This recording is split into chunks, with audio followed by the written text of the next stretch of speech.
ஹரியானாவைச் சேர்ந்த வங்கி ஏடிஎம் கொள்ளையர்கள் கைது செய்யப்பட்டுள்ள நிலையில் இதற்கு முன்பு பல கொள்ளை சம்பவங்களை இதே கும்பல் அரங்கேற்றி இருக்கலாம் என சந்தேகிக்கப்படுகிறது. இதே கும்பல் நடத்தியதாக கருதப்படும் கொள்ளை சம்பவங்கள் குறித்து விரிவாக பார்க்கலாம்.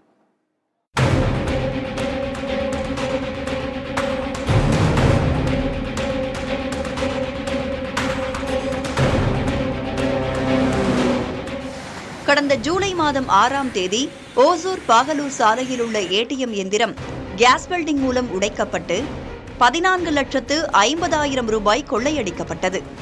அதிகாலை 3 மணி முதல் இரவு வரை எவ்வித பணப்பரிவர்த்தனையும் நடைபெறாததால் ஏற்பட்ட சந்தேகத்தால் ஊழியர்கள் சென்று பார்த்தபோதுதான் இந்த திருட்டு தெரிய வந்தது. ஜூலை 5ஆம் தேதி ஓசூர் ஆவலப்பள்ளியில் உள்ள ஏடிஎம் மையத்தில் கொள்ளை முயற்சி நடந்துள்ளது. அதே நாள் பெங்களூரு அருகே வெல்லந்தூர் மற்றும் ஹசன் மாவட்டங்களில் 2 ஏடிஎம் எந்திரங்கள் உடைக்கப்பட்டு சுமார் 20 லட்சம் ரூபாய் கொள்ளை போனது. அதன் தொடர்ச்சியாக ஜூலை 6ஆம் தேதி ஆந்திர மாநிலம் சித்தூர் மாவட்டத்தில் 2 ஏடிஎம் இயந்திரங்களை உடைத்து 25 லட்சம் ரூபாய் கொள்ளையடிக்கப்பட்டது. இந்த கொள்ளைகள் நிகழ்ந்த ஏடிஎம் மையங்களில் பதிவான விரல் ரேகைகள் அனைத்தும் ஒன்றுபோல் இருந்தன. அனைத்து ஏடிஎம் மையங்களிலும் கொள்ளையர்கள் போர்வையால் தங்களை மூடிக்கொண்டு ஏடிஎம்மில் நுழைந்து சிசிடிவி கேமரா லென்ஸுக்கு கருப்பு பெயிண்ட் அடித்துவிட்டு கேஸ் கட்டர்களை பயன்படுத்தி கொள்ளையடித்துள்ளனர். இதில் ஈடுபட்டவர்கள் ஹரியானாவைச் சேர்ந்தவர்கள் என ஓசூர் போலீசாருக்கு தெரிய வந்தது. இதனையடுத்து தனிப்படை காவல்துறையினர் ஹரியானா சென்று குற்றவாளிகளை தீவிரமாக தேடினர். அப்போது இந்த கொள்ளை சம்பவத்தில் ஈடுபட்ட ஒருவர் பெங்களூருவில் இருப்பதாக தகவல் கிடைத்தது. அதன் அடிப்படையில் ஜூலை 27ஆம் தேதி பெங்களூருவில் ஹரியானாவைச் சேர்ந்த ஜபீர் என்பவரை கைது செய்தனர்.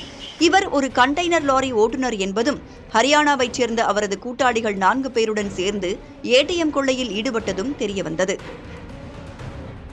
ஹரியானாவிலிருந்து மதுரைக்கு கண்டெய்னர் லாரியில் லோடு ஏற்றி வந்த இவர்கள் ஓசூர் அருகே உள்ள காமன் தொட்டி என்ற இடத்தில் ஒரு காரையும் பெங்களூரு பகுதியில் ஒரு காரையும் திருடியுள்ளனர்.